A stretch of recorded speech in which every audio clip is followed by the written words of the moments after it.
ثم پھر یحییکم تمہیں زندہ کرے گا. یعنی یہ جو موت آئے گی بظاہر یہ مطلب نہیں ہے کہ واقعی روح مر جائے گی. موت کا صرف اتنا مطلب ہے کہ جسم اور روح علیحدہ ہو گئے. جسم مٹی میں چلا گیا یا جہاں بھی چلا گیا، اور تمہاری روح جو ہے پہلے جو اس دنیا میں رہتی تھی اب وہ ایک اور دنیا میں چلی گئی ہے.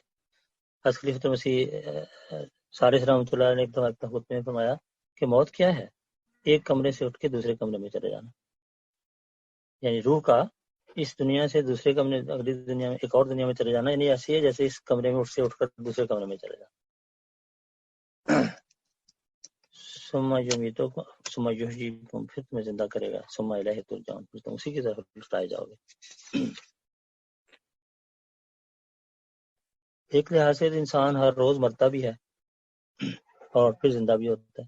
اسی لیے جو سو کر اٹھنے کی دعا ہے وہ الحمدللہ الذی احیانا بعد ما اماتنا والیہ النشور.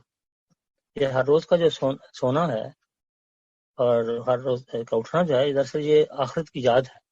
اللہ تعالیٰ ہر روز ہمیں آخرت یاد دلاتا ہے کہ اسی طرح تم نے ایک دن مستقل طور پر یہاں سے چلے جانا ہے. تو یہ نیند خود ایک اپنی ذات میں آخرت کی ایک یاد دہانی ہے. ہر روز ہمیں یاد کرایا جاتا ہے کہ اسی طرح ایک دن تم نے اس دنیا سے چلے ہی جانا ہے. ابھی بھی ٹھیک ہو جاؤ، ابھی بھی ٹھیک ہو جاؤ. تو اس لیے کم سے کم صبح انسان اٹھے تو دعا بھی پڑھے الحمدللہ الذی احیانا بعد ما اماتنا والیہ النشور، اور دعا کرے کہ خدا واقعی مجھے روحانی طور پر بھی زندہ کر دے. یہ صرف نہیں کہ میں ایک جسمانی طور پر تو زندہ ہو گیا ہوں، اٹھ گیا ہوں، لیکن اللہ مجھے روحانی طور پر زندہ بھی کر تاکہ میں وقت پر صبح اٹھوں اور تہجد پڑھوں. سب سے پہلا کام تو تہجد پڑھنا ہے، وہاں سے زندگی کا آغاز. صدقہ بھی اسی وقت ہی دے دوں تاکہ سارے دن کا اللہ تعالیٰ میری حفاظت کر اپنے فضل سے. اور پھر نماز فجر ہے، پھر قرآن شریف کی تلاوت ہے. یہ ہے زندگی